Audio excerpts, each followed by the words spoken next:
para concluirmos a nossa série, o tema da nossa palavra é o Evangelho, o poder de Deus e o Espírito dessa época. Para tal, vamos a Romanos capítulo 1, versículo 16. Vamos usar 2 textos apenas, não será uma exposição, como temos feito. Porque não me envergonho do Evangelho de Cristo, pois é o poder de Deus para a salvação de todo aquele que crê, primeiro do judeu e também do grego. Agora Romanos capítulo 13, versículo 11. Esses 2 textos serão a base do meu compartilhar hoje aqui. E digo isto, conhecendo o tempo, diga comigo, conhecendo o tempo, que é já hora de despertarmos do sono, porque a nossa salvação está agora mais perto de nós do que quando aceitamos a fé. Curva sua cabeça, vocês oraram por mim, eu quero orar por vocês. Pai, muito obrigado por essa noite especial, muito obrigado porque você nos permite nos congregar em torno do seu Filho, para expormos a sua palavra, para recebermos do seu Espírito, para nos darmos uns aos outros em comunhão, que tudo aqui seja para edificação, para maturação, para o cumprimento da nossa vocação e para a glória do seu nome. Pai, nós estamos muito felizes por fecharmos essa série de exposição da sua palavra e como fomos enriquecidos e abençoados por ela, e eu oro para que hoje não seja diferente, que o seu Espírito abra os nossos olhos, a fim de que conheçamos a real esperança da nossa vocação e qual é a sua herança entre os santos. Oramos no nome do seu Filho e pedimos, Senhor, que nada nos distraia, que não haja impedimentos para a sua palavra nessa noite. Pedimos pela manifestação do poder do seu Evangelho nessa noite, Pai. Oramos no precioso nome de Jesus. Amém. Gente, por favor, me dá de presente a sua atenção. Eu fiquei muito inclinado pelo Senhor na conferência de Zuscope a compartilhar isso, que eu fiz uma introdução de um assunto extremamente delicado que eu vou fazer agora, por causa do público, do momento assim um pouco mais desafiador. 7.000 pessoas é um público meio grande, né, irmãos?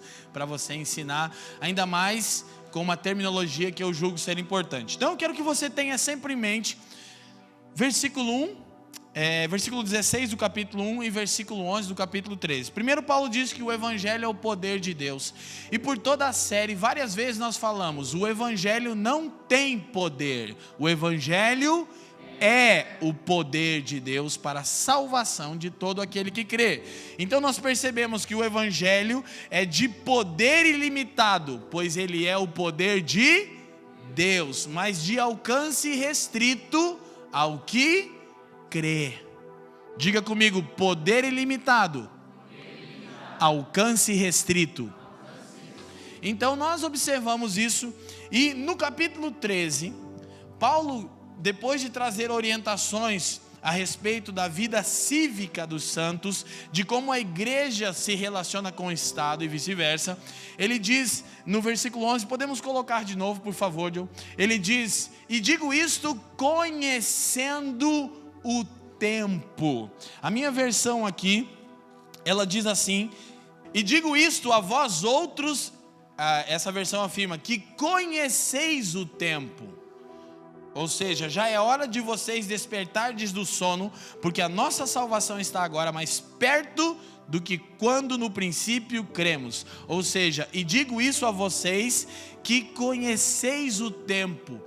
Paulo presume que os santos da igreja em Roma conheciam o tempo em que viviam. E isso é uma chave para que tenhamos avanço como igreja, falando no aspecto de nos mantermos fiéis ao Senhor por causa dos desdobramentos do tempo do fim, bem como falando do aspecto de sermos eficazes na nossa missiologia. em sermos de fato comunidades apostólicas. Então nós precisamos de duas coisas à luz desse raciocínio meu. Primeiro, de uma clara compreensão de que o Evangelho não contém poder, ele é o poder de Deus, ok? E com essa compreensão, termos a noção do conteúdo, abrangência e as aplicações da mensagem. Uma vez que temos isso, precisamos também de outra coisa: conhecermos o tempo, discernirmos o espírito dessa época. Curiosamente, o Senhor, quando começa a falar coisas comigo, eu já disse isso aqui em outra ocasião, uma coisa curiosa acontece comigo. Agora eu já sei que Deus está falando comigo, Fê. Tem coisas que começam a brotar no meu coração, ok, aí, mas eu nem faço nada, eu só fico pensando. Aí de repente eu estou lendo um livro, que eu sempre estou lendo, que não tem nada a ver com aquilo que eu estou pensando. Aí eu chego num lugar que fala exato, falo, meu Deus do céu, é sério que era para mim ler esse livro agora? Eu fico até chocado. Eu estou lendo sobre política e estou pensando no espírito da época. Eu vou mostrar para vocês uma citação de um livro de política que é quase Bíblia aquilo ali. E eu disse, meu Deus, Deus está querendo que eu cave um entendimento nisso. Então, deixa eu reforçar. Precisamos entender que o Evangelho é o poder de Deus. Precisamos conhecer seu conteúdo, abrangência e aplicações. Precisamos discernir o espírito da época. Ou seja, nas palavras, a gente vai usar algumas citações hoje não tão comuns. Eu achei por bem fazermos isso. Mas eu quero que a gente entenda uma coisa. A exposição toda de Romanos, ela é majoritariamente a revelação do aspecto pessoal do Evangelho. Como Deus, por intermédio do Evangelho, salva o homem no seu aspecto pessoal. Verdade é que no capítulo 8, Paulo constrói a teologia da restauração e redenção, é verdade, mas nos 16 capítulos ele só trata dessa verdade da restauração de todas as coisas. No capítulo 8, nos outros 15 capítulos, ele trabalha o aspecto pessoal do Evangelho. Porém, o Evangelho é de alcance pessoal e cósmico. O Evangelho é uma mensagem de como Deus salvou o homem e está salvando a criação, ok? Ok? Então, uma vez que nós estamos observando isso, eu quero levar um pouco mais para esse aspecto cósmico, das aplicações do Evangelho, nessa nossa conclusão, para o seu aspecto cósmico. Mas há uma necessidade: discernirmos o espírito dessa época. O famoso general Winston Churchill, disse algo sobre isso. Na verdade eu vou usar as escrituras, mas vou começar por ele, porque eu penso que esse pensamento dele é influenciado pelas escrituras, por ele ser um britânico, né, líder no Reino Unido, um país de confissão protestante. Ele diz: por mais absorto que um general esteja na elaboração das suas estratégias, às vezes é importante levar em consideração o inimigo. Você conhece a história de Churchill? Alguém já leu algo sobre como ele foi o estrategista que trouxe triunfo e o final da Segunda Guerra Mundial? E ele diz que por mais focado, absorto, por mais absorvido pelas suas próprias estratégias que um general esteja, era necessário às vezes considerar o inimigo. Isso é respaldado pelas Escrituras. 2 Coríntios capítulo 2, versículo 11, Paulo diz exatamente isso. 2 Coríntios 2:11, Paulo diz o seguinte: na verdade eu só estou justificando isso porque nós pregamos Jesus aqui na família. Então quando a gente vai falar sobre o inimigo, a gente justifica por quê? Porque a gente não fica à vontade de falar do diabo aqui, aleluia. A gente gosta mesmo de falar de Jesus, né? Mas há um aspecto no qual precisamos considerar. Paulo diz, ele está escrevendo à igreja de Corinto, está ensinando os irmãos a andarem em unidade, e ele diz: olha, para que Satanás não alcance vantagem sobre nós. Põe o versículo 10, para a gente ver. Olha, ele diz: e a quem perdoardes alguma coisa, também eu, porque o que eu também perdoei, se é que tenho perdoado, por amor de vós o fiz na presença de Cristo, para que não sejamos vencidos por Satanás. 11. Porque não ignoramos os seus ardis, ou não desprezamos os seus desígnios. Paulo diz que há um aspecto no qual eu e você precisamos discernir o espírito da época que estamos. Ou seja, com que tipo de sofisma, de mentalidade, de estrutura filosófica nós lidamos. Você vai perceber que as cartas que Paulo escreve à igreja que estava em Corinto são cheias de orientações sobre discernir o espírito da época. Ele fala sobre sofismas, sobre raciocínios cavilosos com aparência de verdade, mas que induzem ao erro, sobre fortalezas de pensamento. E ele diz que nós não devemos ignorar os desígnios, os ardis do nosso inimigo. Baseado nisso foi, creio eu, que Churchill disse: por mais absorto que um general esteja, focado em suas próprias estratégias, às vezes é necessário começar uma luta considerando o inimigo. Ok? Isso é sabedoria. Para tal, remontando um pouco a história, para chegarmos onde estamos. Qual é o espírito dessa época? É o relativismo. É o espírito que trabalha com a relativização da verdade. Ok? Mas remontar a história nos ajudará a sabermos responder, ou melhor, como o Evangelho responde tais demandas da nossa época. Agora eu quero que você perceba isso. Eu vou aqui adiantar uma coisa que eu refleti enquanto pensava nisso. Quando nós falamos a respeito do relativismo, todo cristão confessional se levanta contra o relativismo de verdades absolutas, tais como a família tradicional.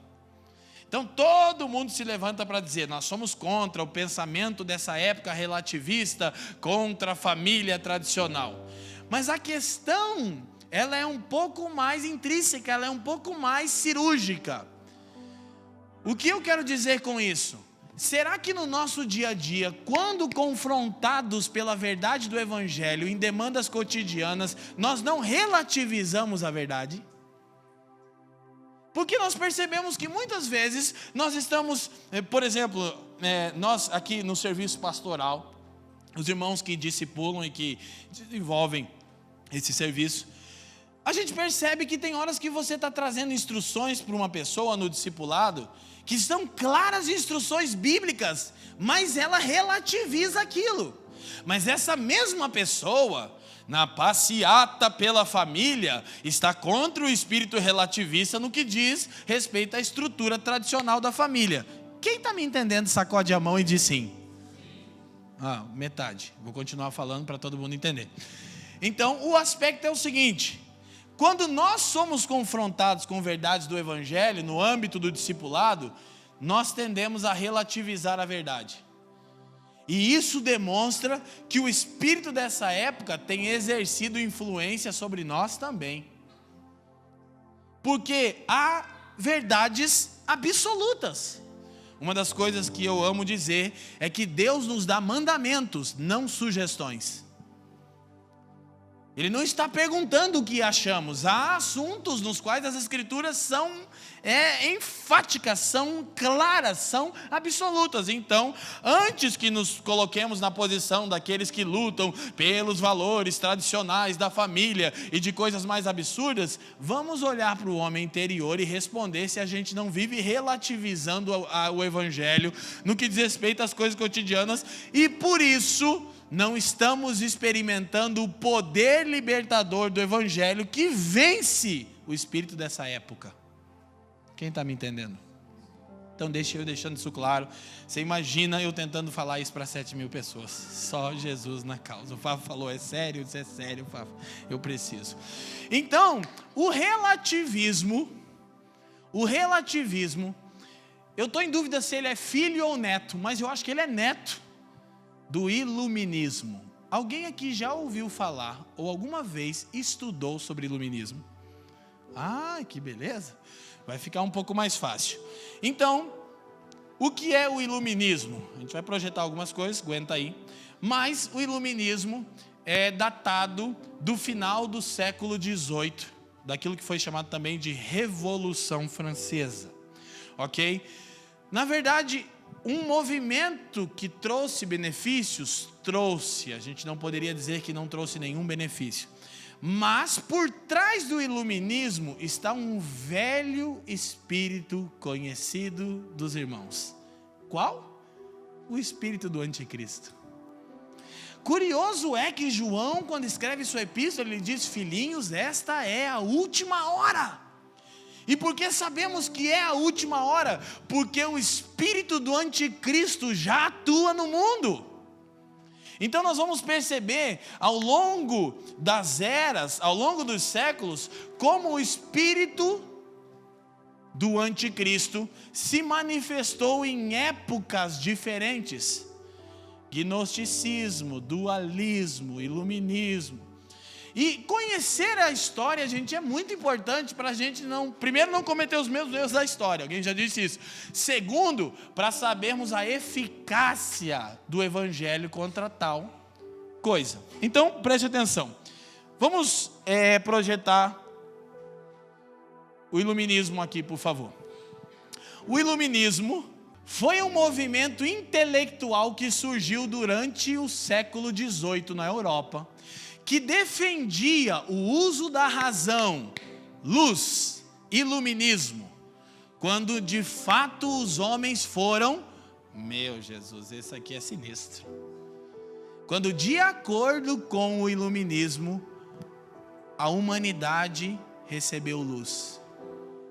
O que as escrituras dizem? João capítulo 1, você lembra? Quem é a luz do mundo? Não é uma mera nomenclatura, Fê. É a materialização de um espírito que por eras vinha trabalhando na história.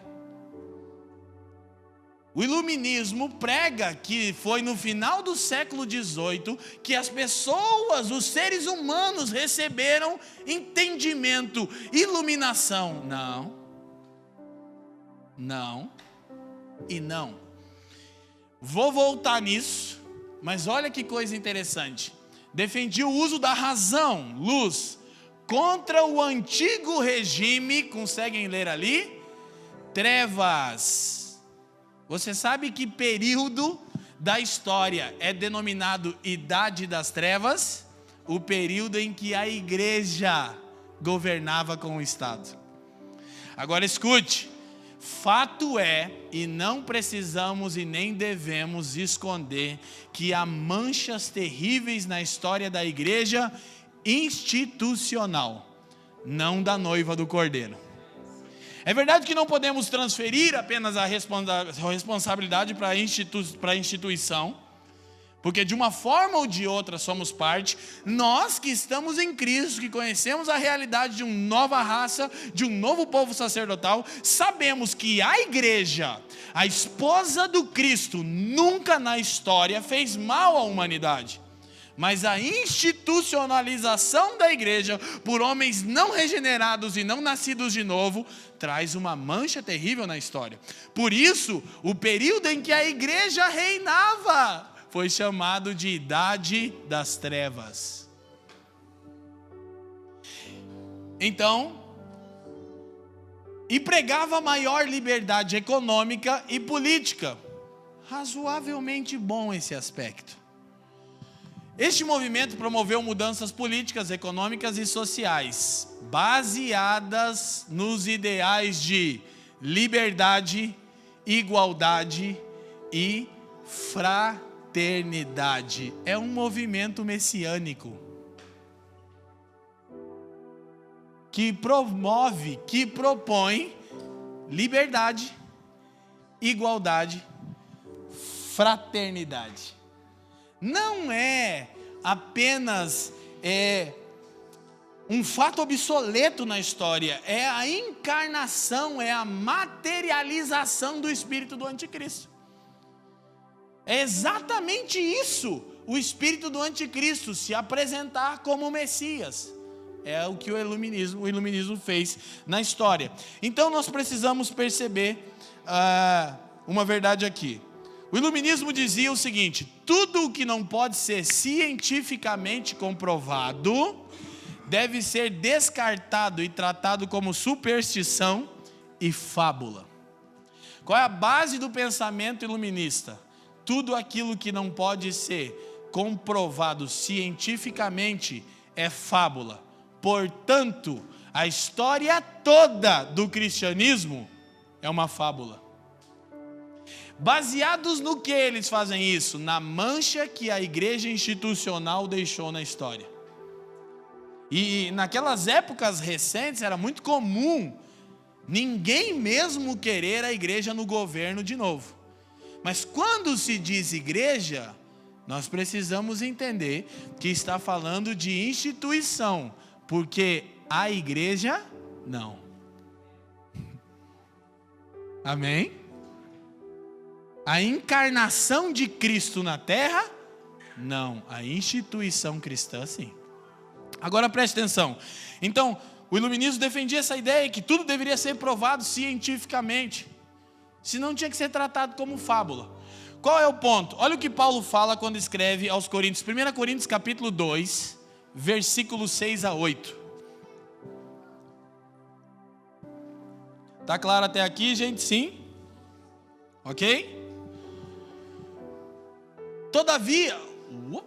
Todavia, falamos sabedorias entre os perfeitos, não porém a sabedoria deste mundo, nem dos príncipes dessa época que se aniquilam. Paulo continua: mas falamos a sabedoria de Deus, oculta em mistério, a qual Deus ordenou antes dos séculos para a nossa glória. 8. A qual nenhum dos príncipes desta época conheceu. Porque se a conhecessem, nunca crucificariam ao Senhor da glória.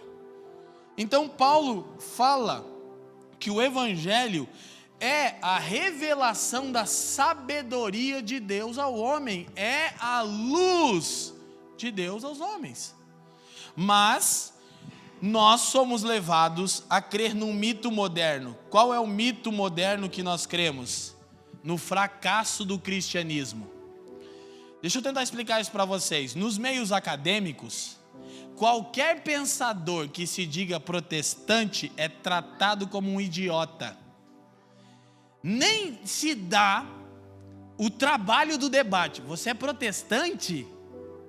Não, você é no mínimo um louco que acredita numa fábula, que é a história, segundo o pensamento iluminista, que desemboca na mentalidade do relativismo, que a história já comprovou que não é real. Então nós cremos num mito moderno, de que a história da igreja é uma história de fracasso. E isso faz com que não entendamos o poder do evangelho. É isso que eu quero que você entenda. E cara, repito, embora haja uma mancha na história gravíssima por causa da institucionalização da esposa do Cristo, embora isso seja verdade, a história da igreja não é nem de perto um fracasso. E eu não estou falando sobre crescimento numérico de comunidades e crentes. Eu estou falando do impacto que o evangelho já trouxe em sociedades passadas.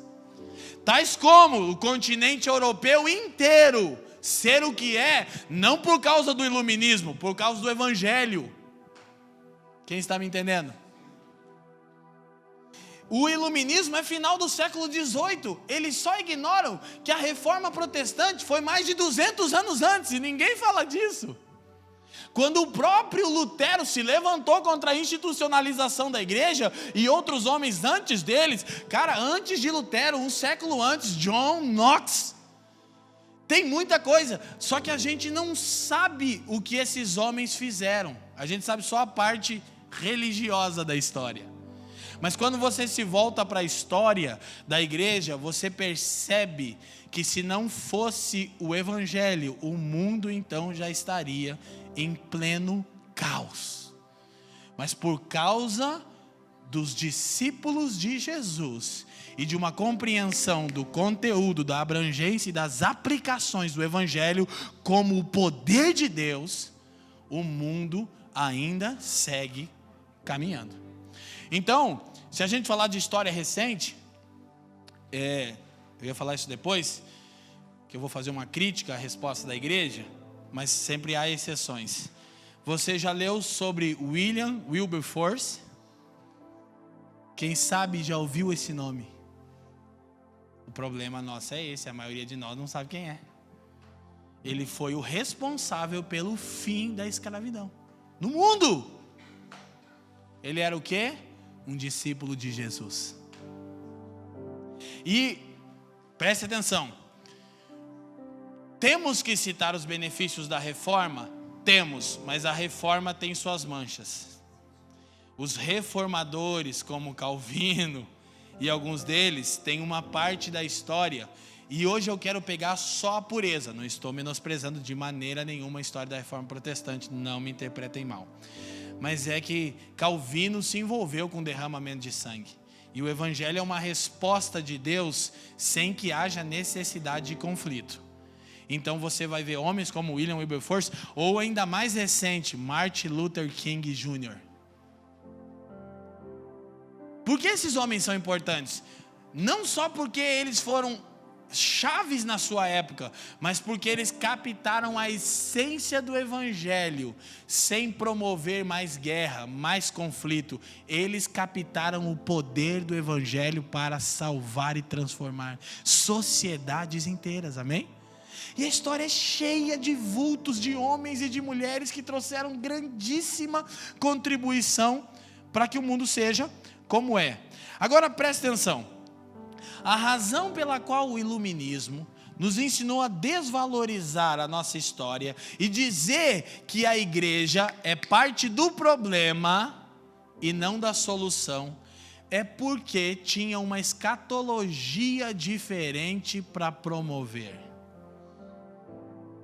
Eu quero me fazer entendido, e eu vou me fazer entendido.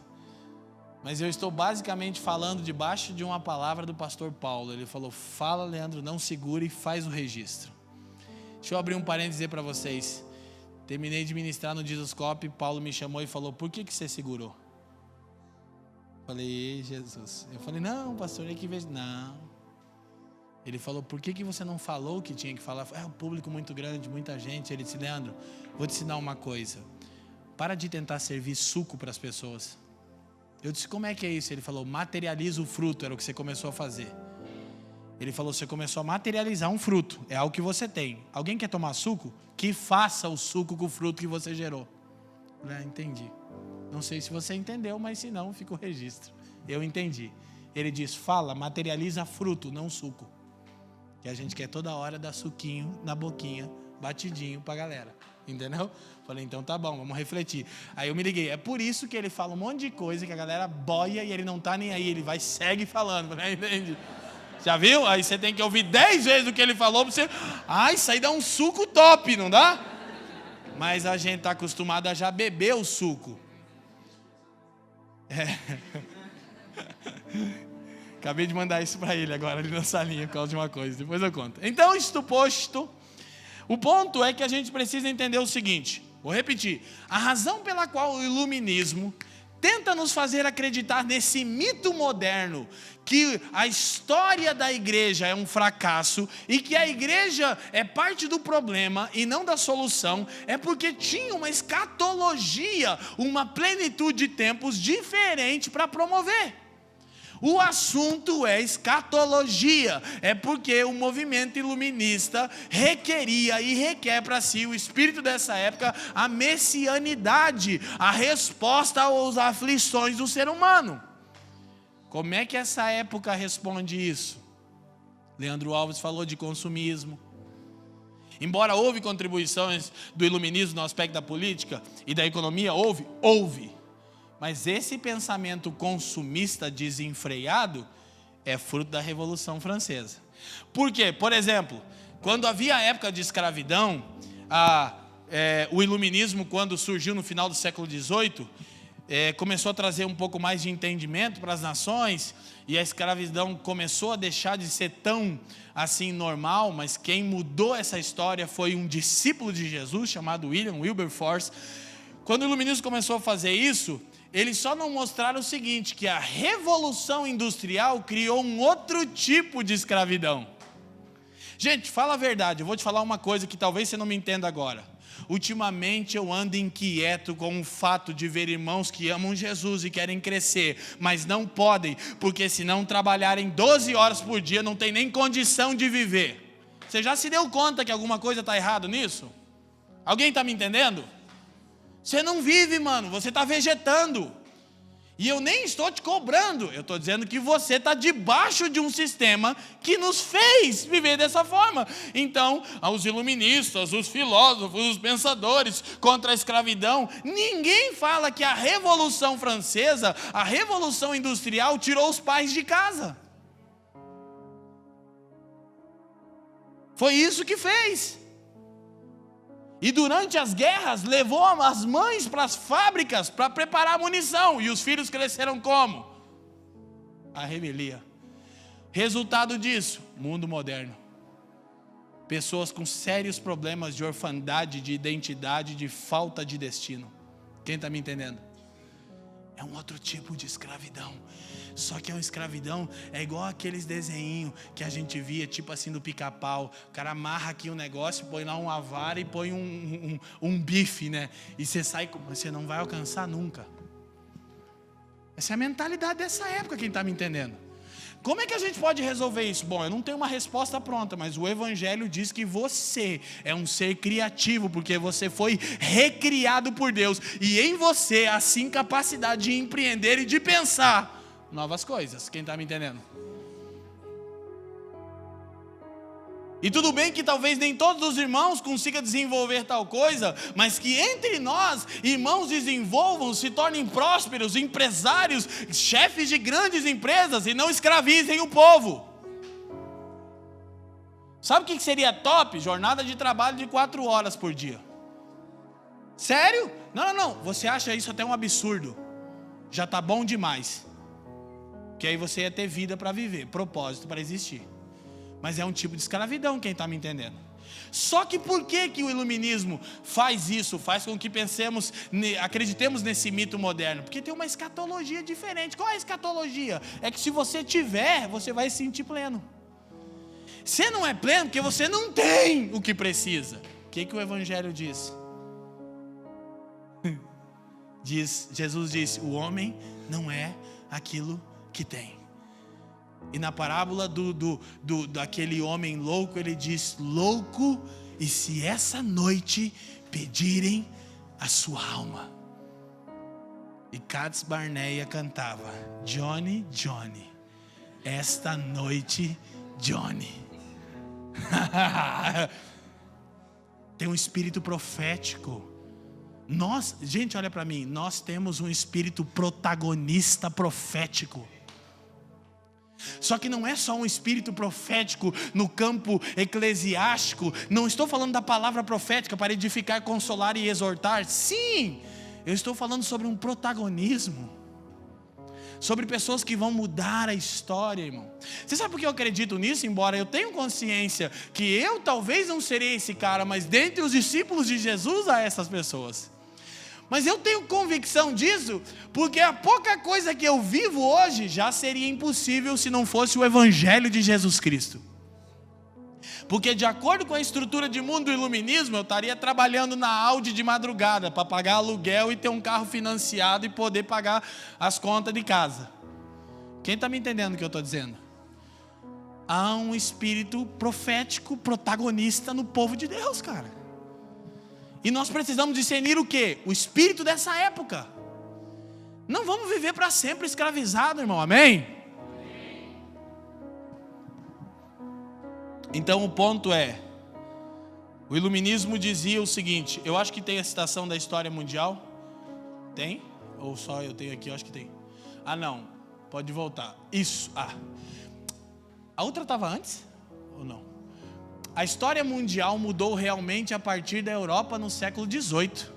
Tudo que veio antes é superstição e falatório. Agora, vimos grande luz, ciência, tecnologia, filosofia e políticas modernas inauguraram a nova ordem dos tempos. Escatologia. Agora, preste atenção. Segundo eles, agora a humanidade encontrou seu sentido existencial. Porque tudo que veio antes era fábula. Quem está me entendendo? Então, o cristianismo foi reduzido à luz do pensamento iluminista, de uma escatologia para uma religião. Traduz. O iluminismo não tem problema com Jesus, tem problema com Cristo. Você já viu alguém com problema com Jesus? Ninguém tem. Todo mundo muçulmano ama Jesus. Lindo! Incrível! Até os muçulmanos amam Jesus. Não o Messias. Não o ápice da história. Quem está me entendendo? Então nós precisamos entender isso. O iluminismo nos faz acreditar no mito moderno que a história da igreja é uma história de fracasso, que a igreja é parte do problema e não da solução, porque tem uma escatologia diferente a promover. E o iluminismo, a proposta do pensamento iluminista é fazer do evangelho uma religião, não uma escatologia. Evangelho é escatologia, irmão, é plenitude dos tempos. Paulo diz em Gálatas 4, mas agora, neste tempo, Deus enviou o seu Filho nascido de carne. João, toda a escritura fala do ápice da história, com a encarnação do Filho de Deus.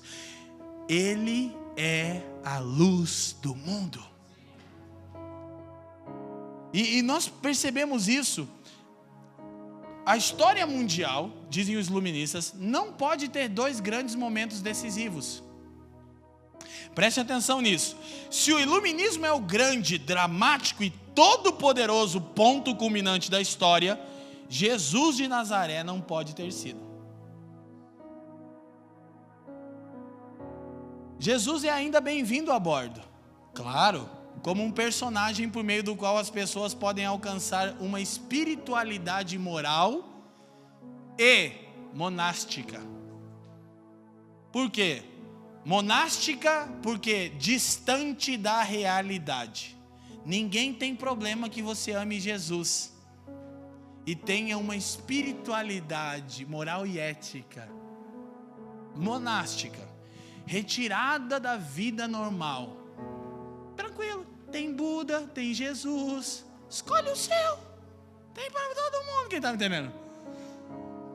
Estava com Norton Morgan, agora nossos amigos que estão deixando tudo para ir à Índia. Estão no Brasil de novo, já estiveram na Índia. E o Norton falou, Leandro, eu estava falando para ele sobre a série de palavras e eu expus Romanos 1, 2 e 3. Ele disse, na Índia você entende o que é a depravação total do homem. Você vê onde o ser humano sem Deus é capaz de chegar. Ele disse, é assustador, nada do que você possa pensar traduz, é pior. São milhões de deuses. Jesus tem espaço. O iluminismo não se levanta contra Jesus, se levanta contra o Messias. Jesus é um cara legal, que tem princípios morais e éticos para nós e que nos estimula uma espiritualidade monástica, que não toca, que não dialoga com realidade, que não tem nada para dizer sobre política. Vou chegar lá, irmão. Não, política é do Satanás, irmão, é o cão. Só que deixa eu fazer um parênteses aqui. A mensagem das áreas de influência é uma mensagem, eu acredito, que tem embasamento bíblico. Tem.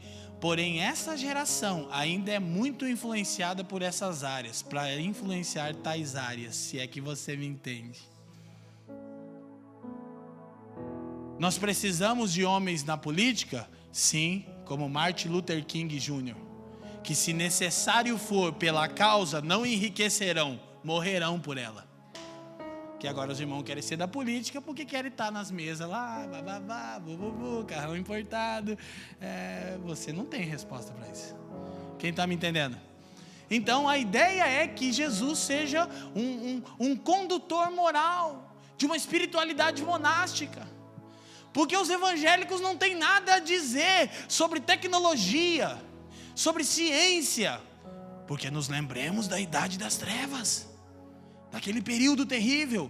É o espírito de uma época que por séculos nos escraviza e estabelece o status quo dos nossos dias.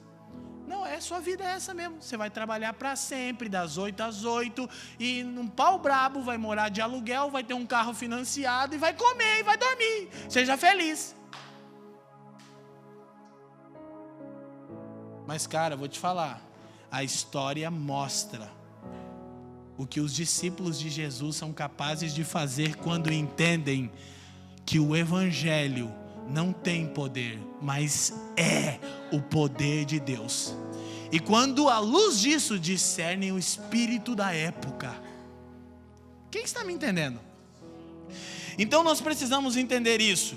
Um dos grandes presidentes dos Estados Unidos da América, outro probleminha que eu quero registrar. Que tem de gente, né, que não sei o que a transformação, que a glória de Deus morando nos Estados Unidos. Conta pra mim outra piada, Romeu. Conta do papagaio para ver se eu dou risada. Salvo raríssimas exceções de pessoas enviadas, a maior parte dos brasileiros evangélicos estão na América por causa do American Dream. Salvo raríssimas exceções de pessoas enviadas pelo Espírito de Deus. E aí a gente quer falar de transformação no Brasil, mas tudo que você queria ter capacidade de morar nos Estados Unidos, irmão. E por que você queria morar nos Estados Unidos? Porque você está sendo absorvido pelo Espírito da época, que ter é o que vai te dar um significado de ser. Aí você vai chegar lá, e o legal é que você acha que você chega lá o avivalista, né? Reforma! O americano olha para você e corta minha grama aqui então. Varre minha casa aqui. Grande reformador. Por quê? Porque está na cara que você está escravizado por aquilo que ele nasceu tendo. Quem está me entendendo? O bagulho é esquisito na América. Aquilo que para você é a maior intervenção sobrenatural de Deus na sua vida, o carro importado, o cara nasce tendo já. É ou não é? Coisas bobas, a gente foi lá, você olha o funcionamento das coisas, você diz, cara, o bagulho aqui flui. Tem um ponto positivo qual é? É que tem evangelho no fundamento da América. O ponto negativo qual é? É que o evangelho foi absorvido pelo espírito da época. Ainda resta princípios e valores que são oriundos das Escrituras, mas a América está engolida pelo espírito dessa época, bem como aconteceu primeiro com a Europa, e tal espírito está de viagem marcada para a América Latina. E o Brasil é sua principal parada. Por quê? Porque o Brasil tem a oportunidade de protagonizar a mudança da América do Sul. Só que aí a gente vai ter que deixar de ser criança e conversar igual bebê para sempre. A gente vai ter que começar a pensar que nós temos a mensagem de alcance pessoal e cósmico que pode mudar a história. E a história está ao nosso favor. Já aconteceu em outras épocas, e não, a história da igreja não é uma história de fracasso, é uma história de glória, de triunfo, de transformação e de fidelidade. E ninguém pode tirar isso da história. Quem está me entendendo? Então, ainda dentro desse pensamento, olha o que George Washington, aquele que dá nome à capital da América, disse a respeito do iluminismo. A era sombria e de superstição terminou com a chegada da nova época, resultante das grandes revoluções do século XVIII, quando os direitos da humanidade foram melhor compreendidos e mais bem definidos. Escatologia, significado de existência do homem, recebemos quando? No final do século XVIII. Final do século XVIII. Agora deixa eu só fazer uma chacotinha com o pensamento. Olha só. Quando os direitos da humanidade foram melhor compreendidos e mais bem definidos. Abre para mim Gálatas capítulo 3. Dá só uma olhada. O que Paulo escreveu há 2000 anos atrás. Gálatas capítulo 3. Versículo 27 e 28. Me acompanhe e não perde o raciocínio. Quem está entendendo? Curiosamente eu sinto graça de Deus para falar o que eu estou falando. Eu achei que seria mais difícil. Porque todos quantos fostes batizados em Cristo, já vos revestistes de Cristo. Olha o que Paulo diz. Isso aqui é direitos humanos. 2000 anos atrás. Quando escravos trabalhavam até a morte, quando mulheres eram tratadas como lixo, Paulo diz, verso 28, nisto não há judeu e nem grego, não há escravo e nem livre, não há macho e nem fêmea, porque todos vós sois de um mesmo valor em Cristo Jesus. E é sério que 18 séculos depois, o iluminismo vai reivindicar isso para si? Você só está 1800 anos atrasado. Quem está me entendendo? Eu fiquei refletindo à tarde e falei, como poderíamos desdobrar, e como eu sinto um desejo de Deus de nos levar para um lugar de maturidade. Eu realmente não tenho pensado isso. Eu falei para vocês, há uns meses atrás, Deus começou a falar comigo, leia política. Eu não gosto, não entendo, comecei a ler, começou a encaixar, falei, recebendo, está lendo um livro, ei, show. E não é que eu estou bebendo daquilo, eu estou vendo o quanto aquilo contradiz o Evangelho. Por isso nós primeiro fizemos essa série, para que você entenda que o Evangelho é o poder de Deus. E aí então, a partir de um lugar que estamos firmes nessa verdade, vamos olhar para a história, vamos interpretar o espírito da época, que a gente vai saber, peraí, isso aqui é isso aqui, isso aqui é isso aqui. O Evangelho vai respondendo tudo. Isso aqui, irmãos, é direitos humanos como o mundo nunca havia visto antes. Quem está me entendendo? Então, nós precisamos correr. Uma citação de meu preferido teólogo, o bispo de Turner, anglicano, N.T. Wright. Olha o que ele diz: quando o Evangelho torna-se uma religião, um simples manual de conduta moral, sua mensagem original é amordaçada e, por fim, silenciada por completo. Deixa eu te falar quem é N.T. Wright. Ele é você sabe que a Inglaterra ainda professa fé cristã. Então a igreja da Inglaterra é instituída pelo Estado. Portanto, um cara como ele não pode falar o que eu falo na plataforma sem correr riscos seríssimos de receber duras penas da própria rainha. No livro Surpreendido pela Esperança, onde N.T. Wright fala da restauração de todas as coisas, ele diz, se nós, Inglaterra, somos de fato um país cristão, por que não perdoamos a dívida externa dos países de terceiro mundo e mostramos para eles o Evangelho de Jesus? Quando eu li aquilo, eu falei, meu, velho, é faca na bota, mano. Só aqui, ó, quando eu ficar velho, eu vou usar aquelas paradinhas aqui, ó. Como é que chama? Fugiu o nome agora. Aquela golinha aqui, ó. Aquela é nível hard. Eu tinha uma daquela que veio de Toronto, do Canadá. Noção, cara. Então a gente precisa entender o seguinte. Eu não estou falando contra pessoas, eu estou falando contra uma mentalidade. Então, à luz desse pensamento, se o Evangelho torna-se uma religião, um manual de conduta moral, sua mensagem original é amordaçada e por fim silenciada. Agora, qual é a mensagem do Evangelho? O que Jesus enviou os discípulos a fazerem?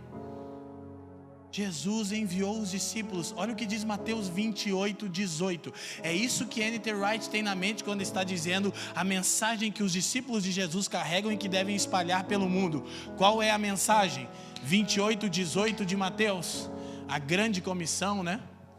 O João ficaria feliz comigo. Show, é isso. E chegando-se Jesus, falou-lhes dizendo: é-me dado todo o poder no céu e na terra. Não me será dado em ocasião oportuna. É-me dado, it's time. É-me dado todo o poder no céu e na terra. Próximo. Portanto, vão com o quê? Com a mensagem da revolução. Estamos fazendo a série Sermão do Monte, né, Fê? Estamos terminando.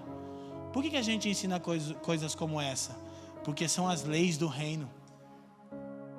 Domingo nós expomos por quase 30 domingos o Evangelho como poder de Deus, de alcance pessoal e cósmico.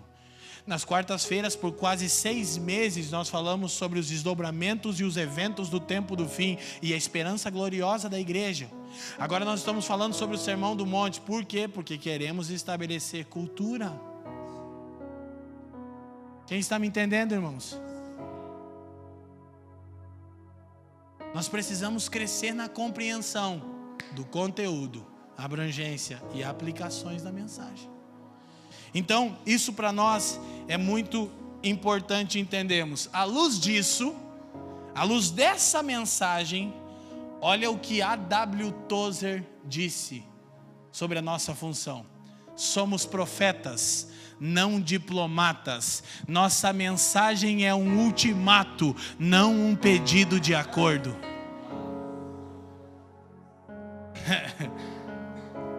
E por causa dessa mensagem, impérios inteiros foram subjugados. Eu mencionei aqui quando falei de Romanos 14 que Lutero disse: enquanto eu estou tranquilo em meu castelo, o império romano se desfaz por causa da palavra. E ele disse: eu não fiz coisa alguma, a palavra fez tudo. O que dizer dos amigos de Daniel, Ananias, Azarias e Misael, que disseram: ó rei,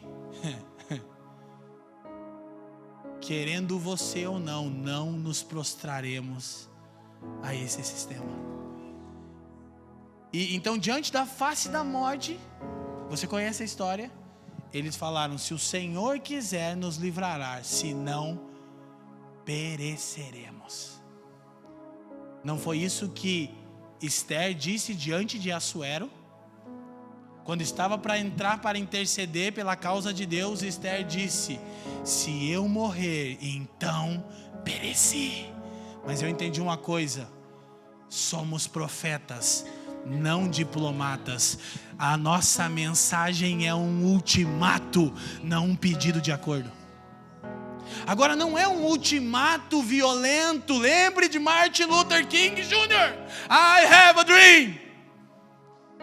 E ninguém pôde parar aquele negão do Brooklyn, cara, que foi morto por acreditar numa causa. Quem está me entendendo?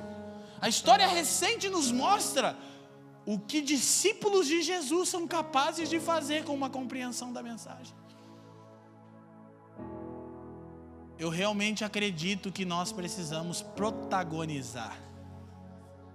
Eu quero pedir ao Senhor daqui a alguns minutinhos que nos dê criatividade, ousadia, empreendedorismo, temor, humildade. Lembre-se, eu não estou dizendo para nos exaltarmos, para falarmos de áreas de influência, maquiando o nosso desejo de termos posição e status. Eu estou dizendo que quando Ele nos der posição, nós vamos descer, nós vamos quebrantar, nós vamos liderar como Jesus, e não como este mundo lidera. Não mostrando que agora também temos um lugar na mesa e agora somos influentes. Cara, você sabe que uma vez que um homem tem dinheiro, a coisa que ele mais almeja é network, influência. Inclusive, tráfico de influência é crime, né, Juliano Maroldi? Eu fico vendo isso no meio dos crentes, Romeu. Tráfico de influência. Lembra que eu disse que essa mensagem nos afeta? É tirar a fotinha com ele para ver se dá uma bombada no meu Insta. Pior que isso é tão ridículo que não muda nada, mas você está sendo movido pelo mesmo Espírito que move os corruptos. Você quer usar da influência de alguém para ser promovido. Como se você precisasse, sendo um discípulo daquele que tem todo o poder no céu e na terra. Quem está me entendendo? Amém? Então, escute. Por fim, a filosofia humanista que trabalhou isso na história, século XVIII, para manter Deus isolado e fora de vista, produziu um novo tipo de política: democracias deístas. Deixa eu te falar uma coisa importante que eu acredito. Democracia, faz tempo que eu já penso isso, muito tempo mesmo, é a melhor maneira de governo para o homem caído. Mas ainda assim não é a maneira de Deus. Diria eu, é a menos pior. Para o homem caído, democracia é a melhor maneira de governo. Não é a maneira de Deus, é a menos pior. Ok?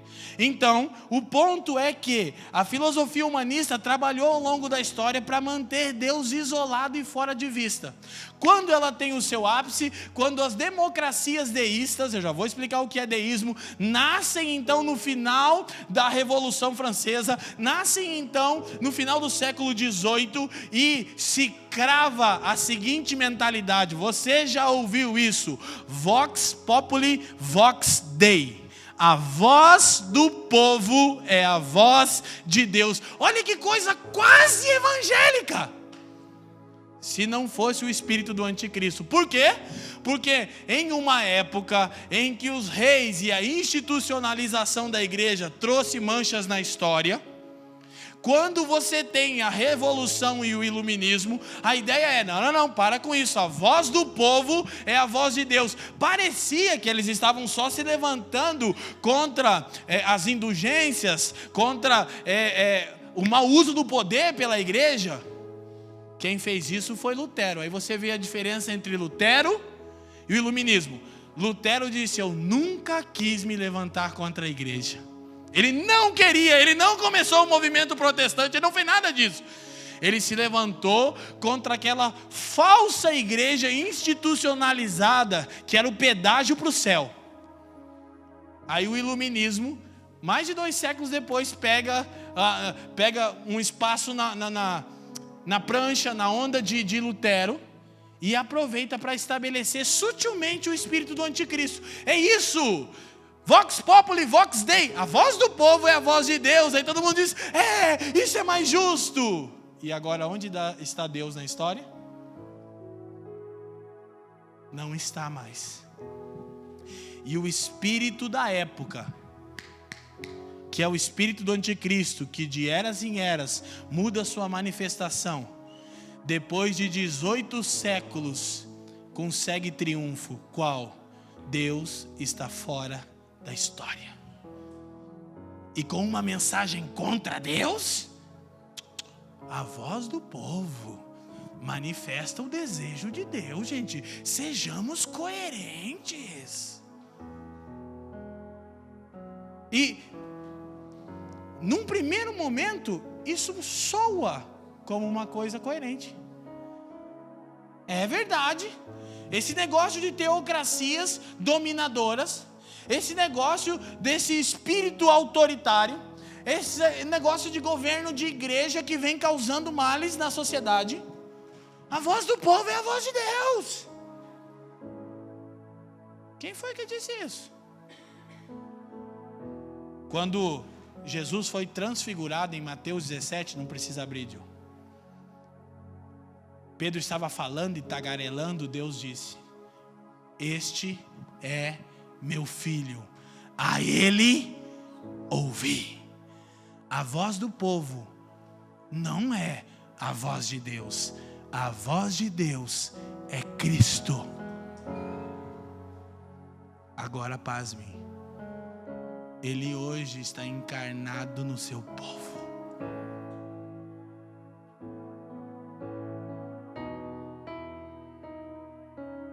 Deixa eu te explicar num outro contexto. Preste atenção. Por isso que nós temos uma igreja de liderança plural. Por quê?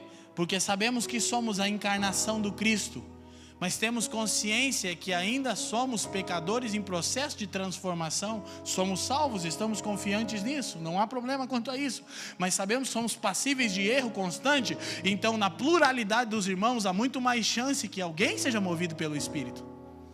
Só que é muito mais difícil governar qualquer coisa com pluralidade. E alguns de vocês não fazem a ideia de como é difícil ser pastor numa igreja onde a liderança é plural.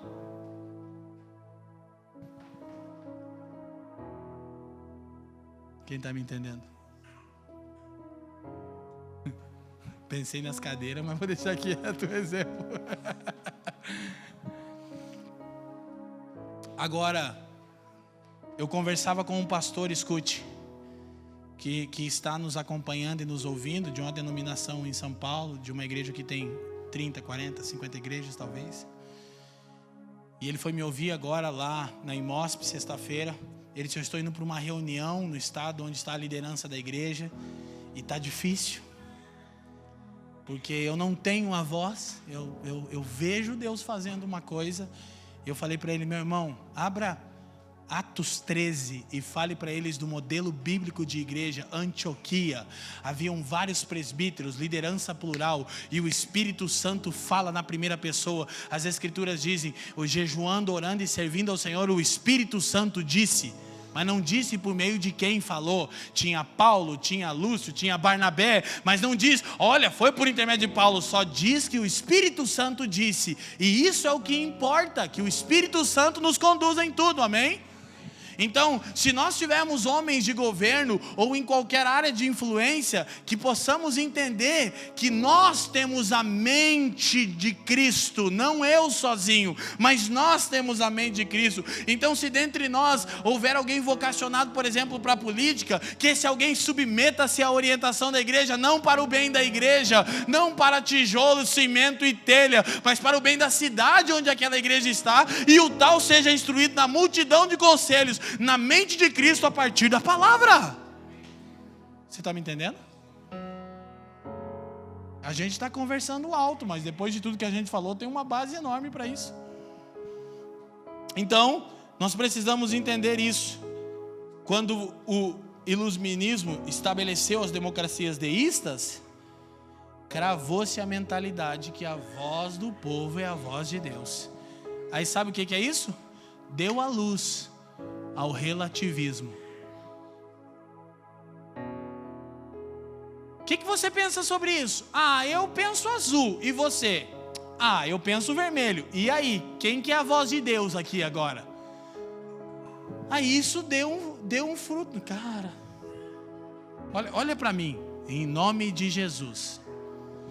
Raciocina comigo. Tal movimento que reivindica a messianidade, que tinha uma escatologia e tem diferente para promover, preparou o mundo para democracias deístas. Já vou explicar o que é deísmo. Então, a voz do povo é a voz de Deus. Agora, o povo não tem acordo. Por quê? Porque não é movido pelo Espírito de Deus. Então um quer azul, o outro quer vermelho. Quem está me entendendo? Aí, como tal coisa se estabeleceu, fruto do iluminismo, o relativismo deu a luz ao fortalecimento do individualismo, o espírito do anticristo encarnado em uma geração inteira, que diz: eu tenho meu próprio desejo, eu carrego as minhas próprias verdades e eu determino o que é ou não coerente para mim. Volto no começo. Quando instruído pela palavra, submeta-se, não relativize. Porque você pode incorrer no erro de submeter-se ao espírito dessa época. Eu aqui, querido, não existe mais eu na igreja, só um nós. Quem está me entendendo? Essa é a mentalidade do Evangelho. Essa é a mentalidade real. Então, preste atenção.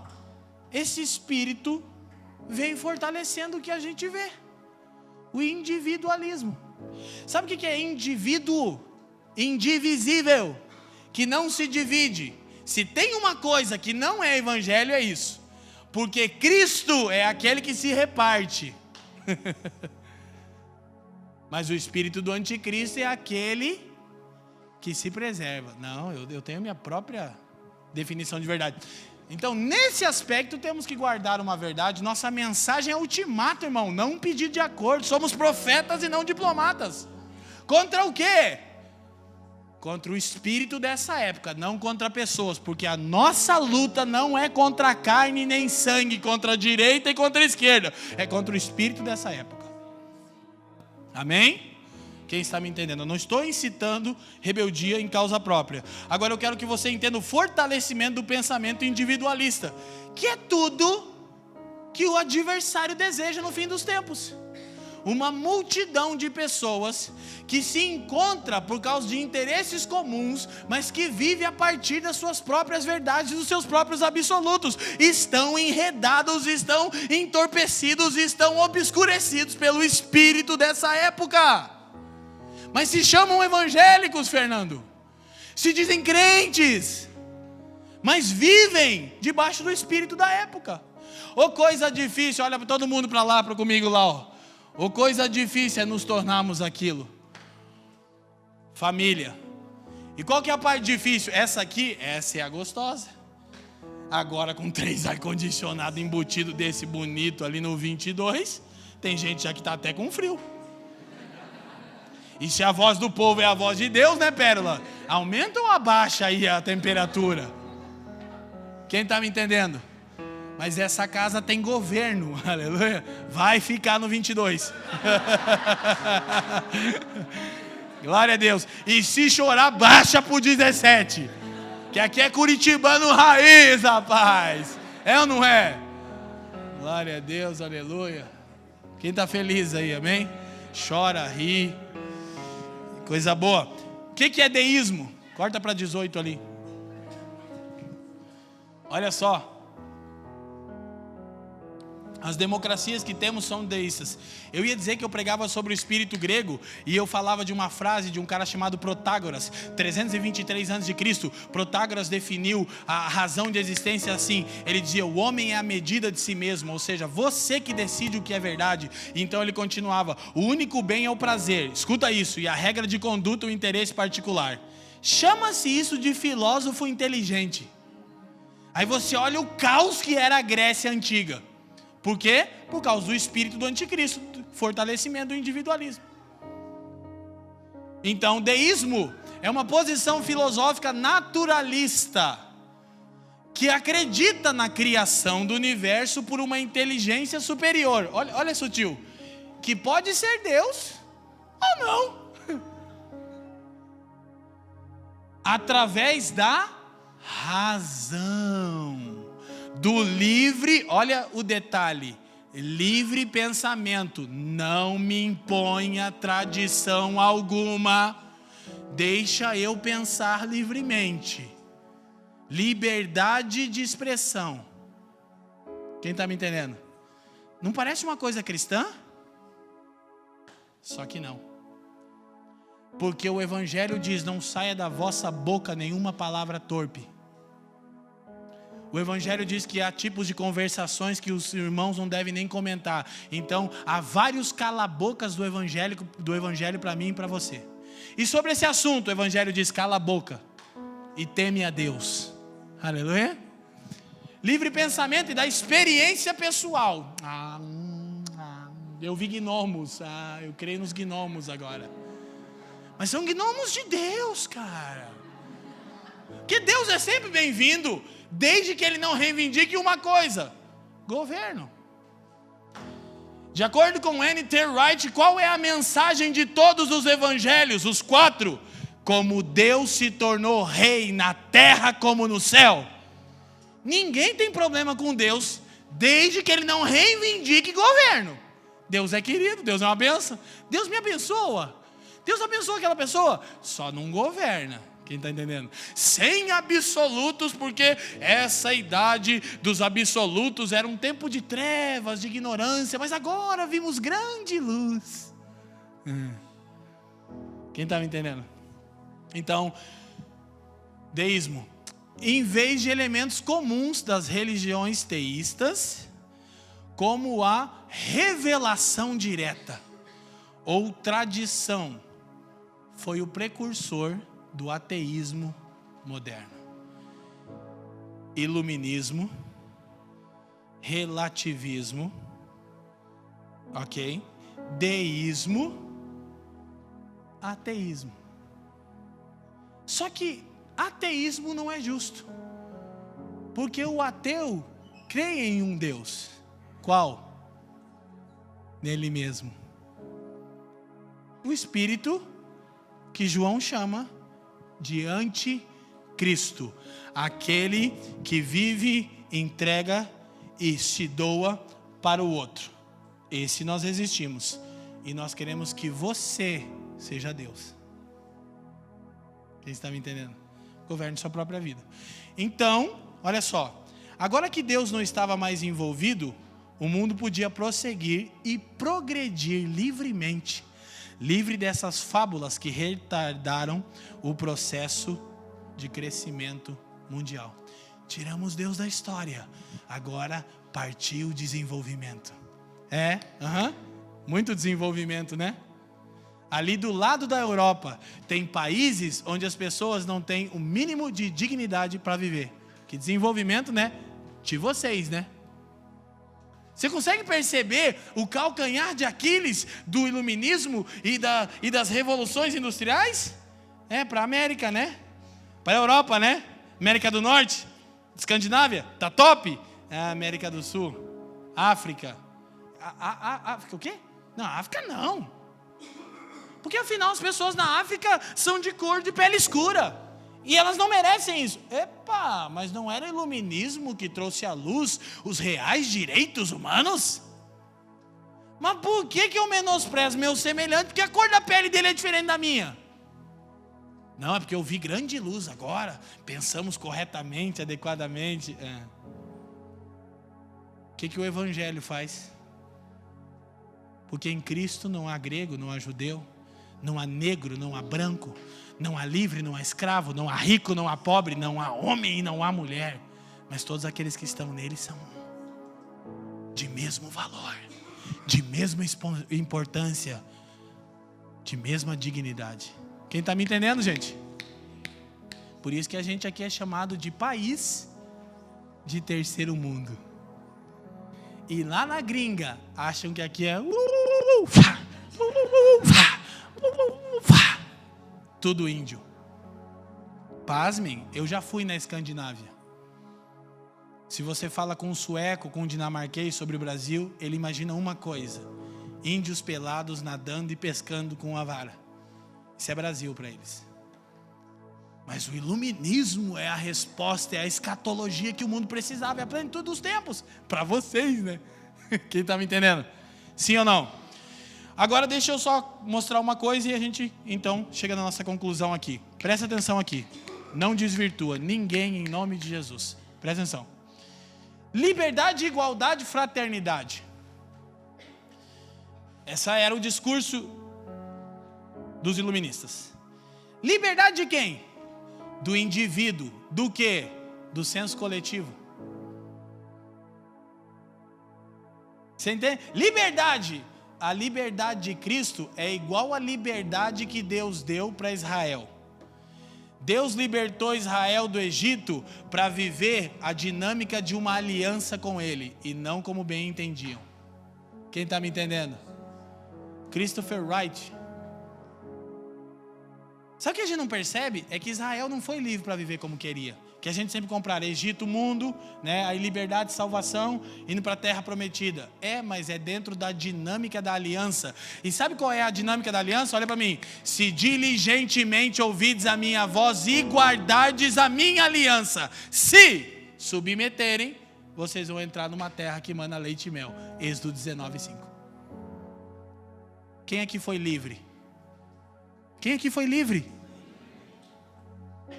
Para viver como quer? Para viver como deve. Liberdade não é viver como queremos, é viver como devemos. E o Evangelho nos instrui como. Liberdade de quem? Do indivíduo, do senso coletivo. Igualdade. E a igualdade, na verdade, é só uma coisa. Se todos forem iguais, presta atenção, não há fluxo de relacionamento. Todo mundo vive isolado. Deixa eu te falar uma coisa que a gente percebe aqui em Curitiba. Olha aí para mim. E que nem está longe de ser o que eu vou dizer. Mas você percebe. Como Curitiba é uma cidade de um PIB mais alto, de um poder econômico maior, assim, se comparado a muitas cidades do Brasil. Você sabia disso ou não? Você vive aqui e sente o drama, né? Qual é uma das principais características do curitibano? 300 anos no mesmo condomínio. Eu nem sei quem mora do meu lado. Que afinal, se ele mora do meu lado, ele é igual a mim, ele tem as mesmas coisas que eu tenho.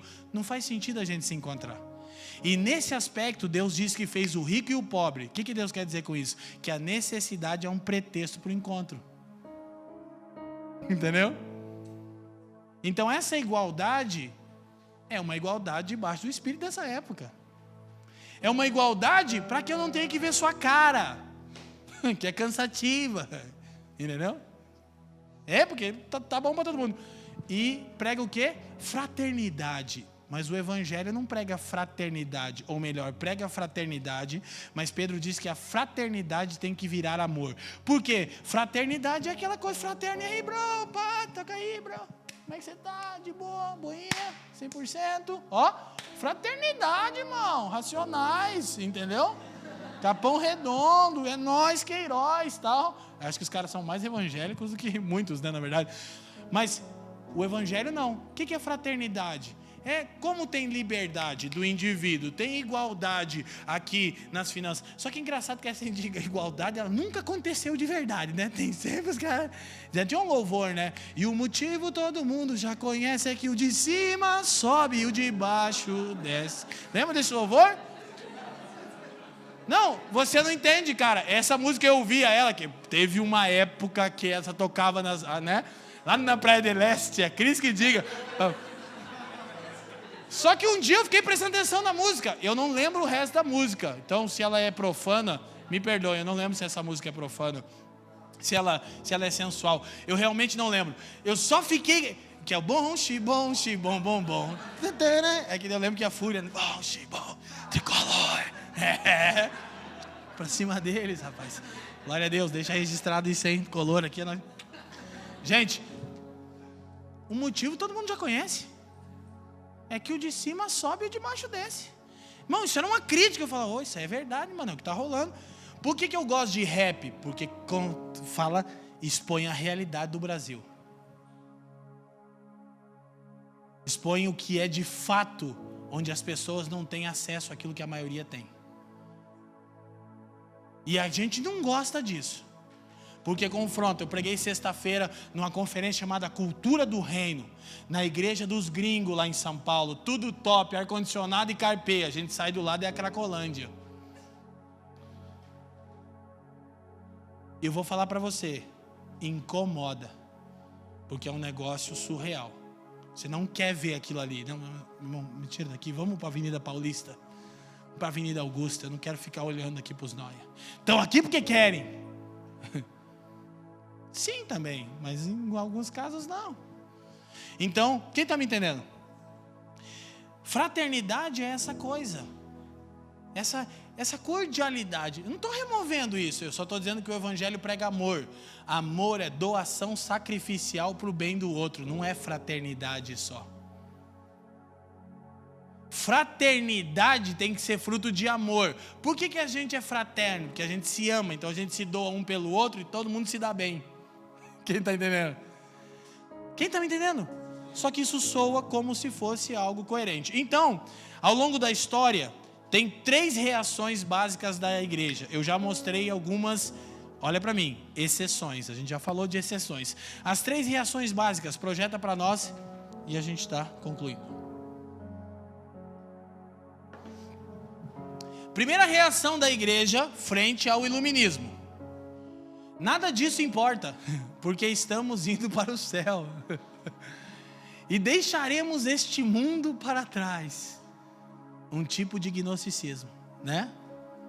Ainda bem. Fazia tempo que eu não cantava essa, hein? Eu vou morar no céu. Oh, claro, dentro dessa ideia que aqui é uma desgraça e não tem nada para se fazer, porque a gente vai para o céu, você só poderia dizer, ainda bem. Mas é isso que o evangelho de alcance cósmico diz? Não, diz a ardente expectativa da criação, aguarda ansiosamente a manifestação dos filhos de Deus, para que ela participe da liberdade gloriosa deles. Mas o que os crentes responderam? Tranquilaço, partiu o céu. E que céu? Ruas de ouro. Não tem como não falar.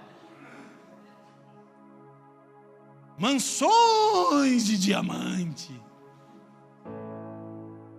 Isso é gnosticismo, que é o espírito já do primeiro século, mas aqui a gente está falando do século XIX, que é quando cresceu uma escatologia que nos ensinou, o mundo é do Satanás, ele vai dominar tudo, partiu o céu.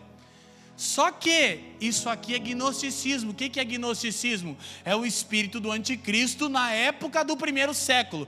Basicamente era o seguinte, os gnósticos pregavam que a matéria é má e corrompida por si só, que o espiritual é o que importa. Portanto, deixa o mundo se acabar num barranco para a gente morar num plano superior. Quem está me entendendo? E daí desdobram várias filosofias. E a gente chamou isso, Lucas, de evangelho. Mas João, nas suas epístolas, combatendo, diz que isso é gnosticismo, a manifestação do espírito do anticristo naquela época. O que é o espírito da época? É o espírito do anticristo com roupagens diferentes. Primeira resposta, essa aqui a gente já combate. Graças a Deus, a nossa escatologia não é escapista, né? Os irmãos dizem que a teologia da igreja parecia mais aquele desenho A Fuga das Galinhas, né? Vazou.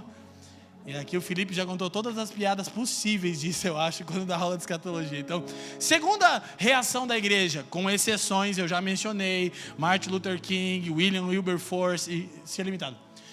A única coisa que a igreja deve fazer é limpar sua própria casa e viver como um raio de luz, sem contudo se engajar com o mundo. Não, o negócio da igreja é só estar alinhadinha ali, ó. E aí você começou a perceber um avivamento de templos. Um avivamento, presta atenção, um avivamento tão poderoso que não sai para fora do templo. De tão poderoso que é, fica guardado no templo. Cultos de poder, unção, vamos cuidar só da casa, vamos ser um raio de luz aqui, um farol aqui no mundo, mas sem se envolver e sem se engajar com o mundo. O que é isso? Dualismo, o pensamento básico, olha para mim, secular e sagrado. Isso é do diabo, isso é de Deus. Na verdade, Deus sempre perde, né? Se você parar para pensar, você já parou para pensar? De acordo com o pensamento dualista, Deus é pobre e o diabo é rico, porque tudo é do capeta. É ou não é? Política do demônio, televisão do Satanás, rock do cão, vai falando. E Deus? Deus está lá, quebrado no céu, o diabo levou tudo. Que nada é de Deus. Mas é assim que o evangelho ensina? Não, o evangelho diz, tudo é puro para os que outrora foram purificados. Sim ou não? Essa foi a segunda resposta da igreja, século XIX, século XX. A terceira resposta majoritária da igreja: sacralização de posições políticas. Aí o tempo começou a se passar e a igreja começou a escolher suas vertentes políticas e sacralizá-las. Isto aqui é que é de Deus. Olha para mim, olha para mim, olha para mim. Chegamos em 2019, no ano passado, a gente votando naquele que nos parece o evangélico. Estaria você criticando nossa maior autoridade? De maneira nenhuma, ele é digno da nossa intercessão. Eu votei nele também. Eu só estou dizendo que não baseado no pensamento que isso é cristianismo. Foi naquela coisa de menos pior. Eliminação. Terrível, monstruoso, muito ruim, ruim.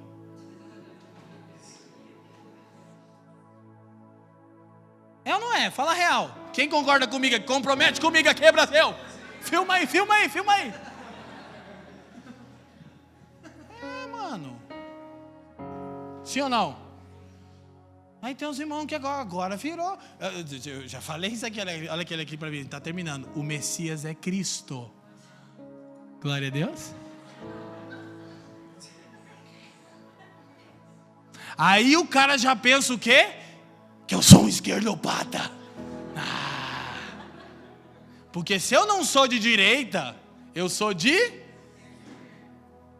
Mano, olha os Facebook da vida, mano. O pau quebra, os crentes se amaldiçoam. Se pudesse ralar na pancada, irmão. Defendendo vertentes políticas como divinas, como sacros, como sagradas.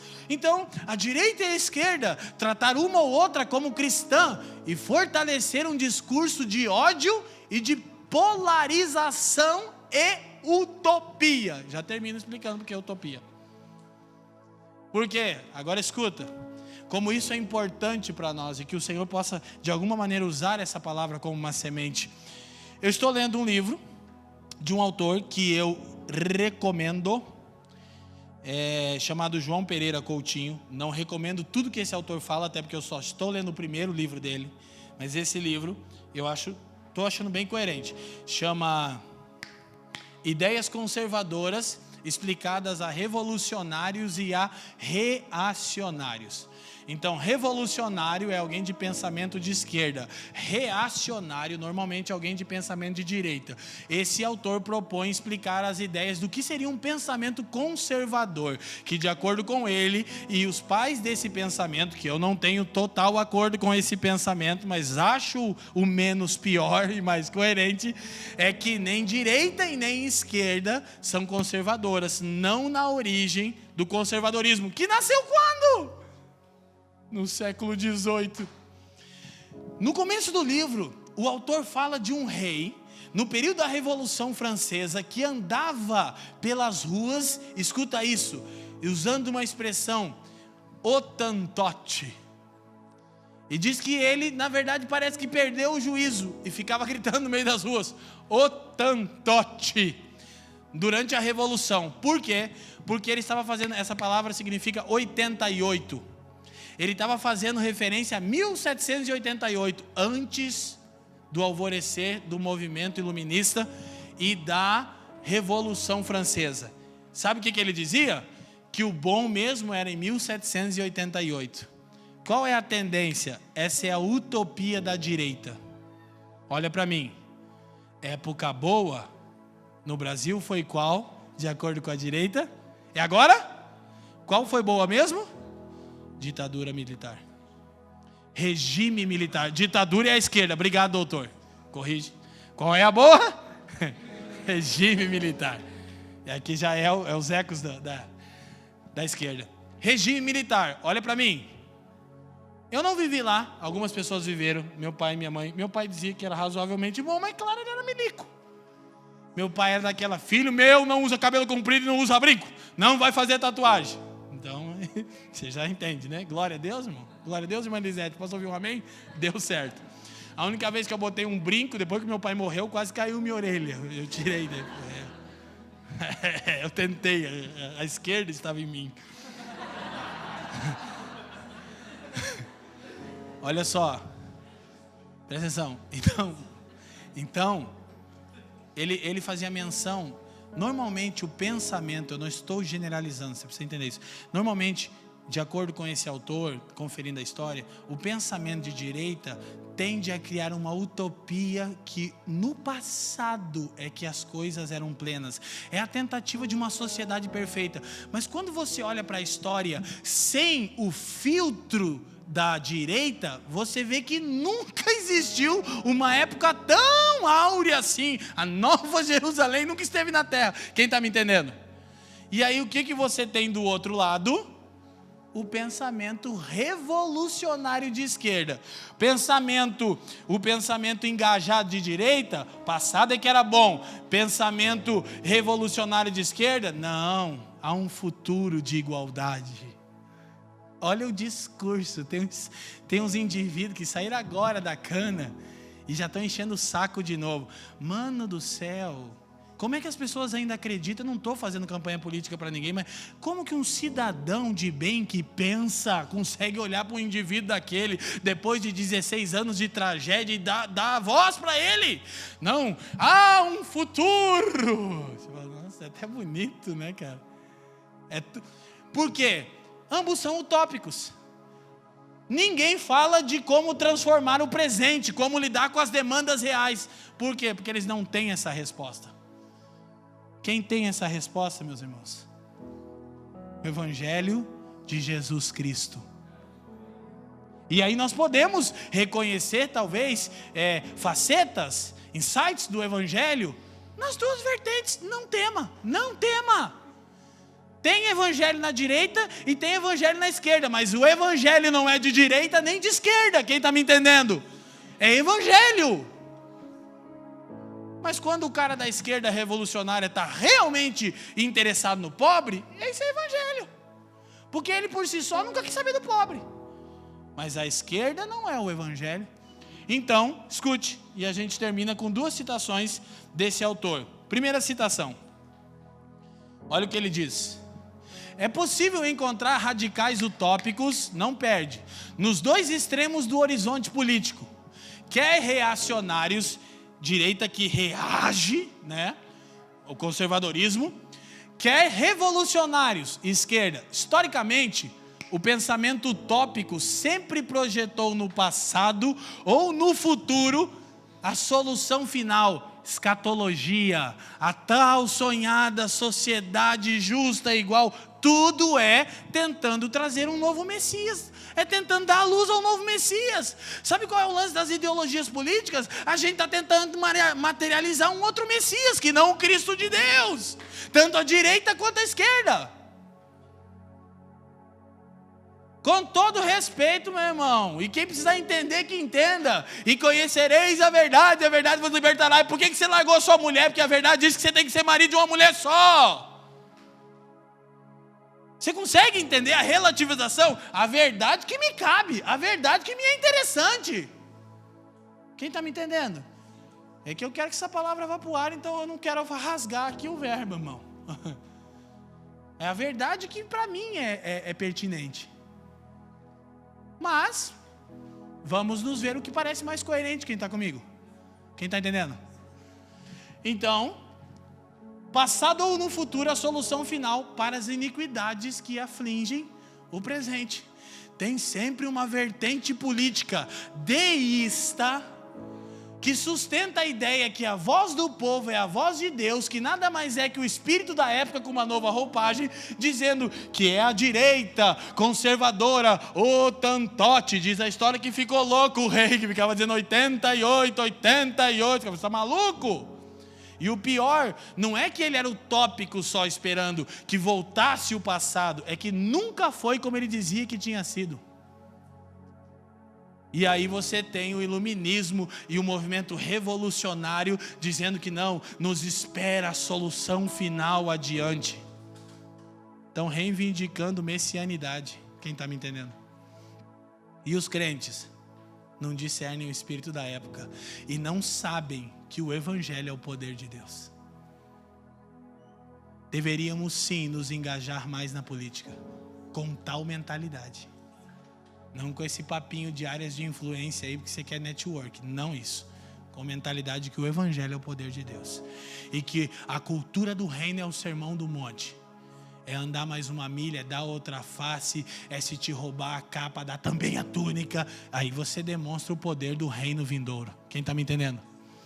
Então, há mais uma frase para a gente encerrar. Peraí. Eu lendo esse livro aqui, lembra que eu comecei dizendo para vocês, cara, eu até pensei numa coisa assim, ó. Não pode ser verdade que esse livro aqui está falando o que está falando, que eu estou escrevendo sobre o Evangelho completo, pego um livro de política, porque me pareceu um tema coerente, e o cara diz o que a gente vai ler aqui. Eu falei, o Brasil, Não é um cristão. É um... As pessoas que pensam política, me fugiu o nome, mas tem um nome específico. Mas ele é um cara que pensa política. E ele fala uma coisa. Como é que ele responde isso?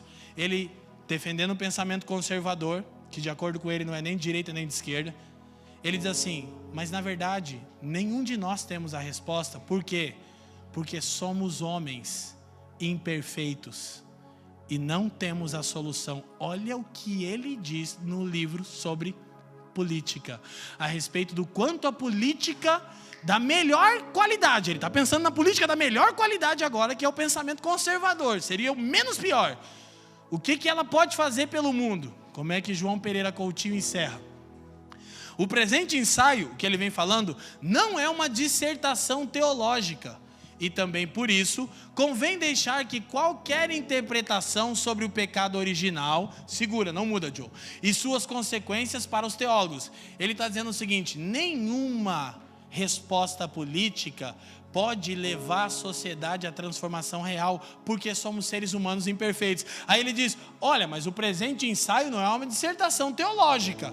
Eu não sou um teólogo. Ele está dizendo assim, e também por isso convém deixar qualquer interpretação sobre o pecado original, sobre o que o pecado fez no homem e suas consequências, para os teólogos. Isso aí é coisa de teólogo. Ele está dizendo que sabe explicar como o pecado afetou o homem. Então, ele só quer dizer o seguinte: todo político é homem. Meu Deus, cara. Continua. Vou convidar esse irmão para nós próprios, todos os santos. Ele é de Portugal. Não apenas porque eles parecem mais bem preparados, os teólogos. Não é só porque os teólogos parecem mais bem preparados para lidar com tais assuntos, mas sobretudo porque não é necessário apelar para a cidade celestial. Não precisa olhar para o modelo do céu de forma a explicar as imperfeições da cidade terrestre. Ele diz: não é porque só teólogo sabe explicar a real condição do homem por causa do pecado original. É que ninguém precisa olhar para o modelo celestial para olhar para o terreno e saber que não é isso. Quem está me entendendo? Continua para a gente fechar. O que existe aqui embaixo, na terra, chega e sobra para explicar os limites epistemológicos, a real condição do homem, dos seres humanos. A complexidade dos fenômenos sociais não pode ser radicalmente transformada rumo à perfeição por matéria tão precária. Meu Deus! Eu falei, o que? O cara está escrevendo um livro de política, onde em outras palavras ele está dizendo: salva-nos, Deus. Ele não é um cristão, mas é um cara que tem um pensamento coerente. Quem está me entendendo? Agora, por que tudo isso? Por causa de uma compreensão fragmentada e equivocada do alcance pessoal e cósmico do Evangelho. Amém? Eu quero te estimular a, depois que subirmos essa palavra para o canal, já fiz isso aqui? Não. Sim, a assistir, mas eu queria que você compartilhasse essa palavra, porque eu penso que é uma palavra do Senhor.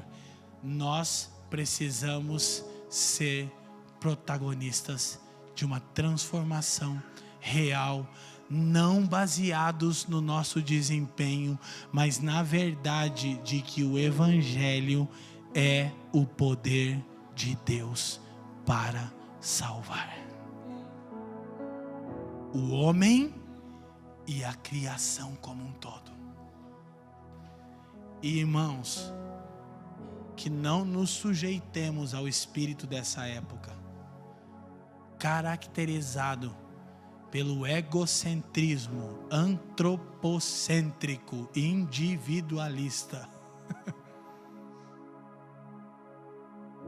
que exalta o homem, que fala de interesse do homem. Olha para mim, para a gente, sabe qual é a principal característica do espírito do anticristo? A gente vai orar, olha aqui para mim. Não é se levantar contra Deus, é exaltar o homem sem Deus. Qual foi o grande trunfo, Romeu, de Satanás? A serpente não chegou no jardim e chamou Deus para um fight. Por quê? Porque não é lógico. Ok? O que ela fez? Potencializou a imagem de Deus. Aquele que realmente tem vocação para governar. A se rebelar contra o rei. O que você quer dizer com isso? Quando Jesus disse, quem os homens dizem que eu sou? E disseram esse ou aquele outro. E vocês? Pedro disse, tu és o Cristo, o Filho do Deus vivo. E o Senhor disse, não foi carne nem sangue que te revelou. Meu Pai que está nos céus. Eu sou a plenitude dos tempos, eu sou o Mashiach, eu sou a solução de Deus para o cosmos caído. Aí ele chama Pedro no canto e diz, Pedro, agora eu posso te contar como eu vou tomar todo o poder. Aí Pedro diz, conta para mim, vamos arrepiar. Por isso que Pedro estava com uma espada no Getsemane. Porque ele cria muito no Jesus que ele havia idealizado. Escuta, não é porque ele não cria. Ele cria no Jesus que ia militar a causa dele. Que causa? Sou judeu, da descendência de Abraão, abaixo a Roma. Aí ele veio com a espadinha, né? Você lembra? Aí Jesus falou para ele assim, ó, e não adiantou, antes da espada, Jesus chamou, Pedro, o Pai te revelou quem eu sou e como eu vou tomar o poder, como ele vai se tornar rei, tanto na terra como é no céu, aleluia. Posso ouvir um glória? E Pedro disse, glória, glória, glória. Ele disse, eu preciso te contar como, eu estou indo a Jerusalém. E Pedro disse, claro, o templo está lá, você vai governar de lá. Eu sei, Isaías já disse, Jeremias já disse, todo mundo sabe. Ele disse, então lá eu vou reunir os sacerdotes. Ele disse, claro, vai acabar com essa corrupção religiosa e corrupção política. E ele disse, não, Pedro, os sacerdotes vão me prender. E aí o Pedro disse, quê? E eu vou ser espancado. Aí o Pedro começou a se frustrar com aquele Messias. Ele disse, como? Eu vou ser morto, Pedro. E aí Pedro disse, para com isso. Para com esse pensamento suicida. Você gosta de se entregar, de se doar. Que isso, cara? Sabe o que Jesus disse para ele? Arreda. Mano, eu fico imaginando Jesus metendo a mão no peito dele. Levanta aqui, meu. Se prepara. Eu fico imaginando Jesus. Segura, levanta. Levanta que eu vou mostrar. Agora é a parte da mensagem. Já está acabando. Eu sem muito efeito especial, eu não consigo. Imagina Jesus dizendo assim, arreda Satanás. Eu não penso em nada menos do que isso, Fê. Sério. Jesus estava faca na bota, sangue nos olhos ali, mano. Eu vou tomar o poder que Deus me deu pela cruz. E Pedro falou, que é isso? Para com isso. Ele disse, arreda, diabado, capeta, cão, Satanás, diabo. Mas qual foi a grande conclusão? Você não cogita das coisas de Deus. Cogita das coisas de quem? De quem? Do homem. Esse é o espírito do anticristo. Não é o espírito abaixo a Jesus e a Deus. Isso é palhaçada. O satanismo é uma piada, é um fake news. Satanás, irmão, se transforma em anjo de luz, diz Paulo. Satanás não sai dizendo eu sou o cão, eu sou o capeta. Satanás só faz o seguinte: cogita do interesse dos homens. Entra no homem e diz, isso aí, cara, você merece, você tem o direito, poxa, você não devia estar assim, que tanto sofrimento que você tem na sua vida, olha, criou até um Jesus para esse evangelho do diabo, é um Jesus sem cruz, é um Cristo genérico, faz o mesmo efeito, mas é mais barato. Quem está me entendendo? Mas que Deus nos livre disso. Curva a sua cabeça.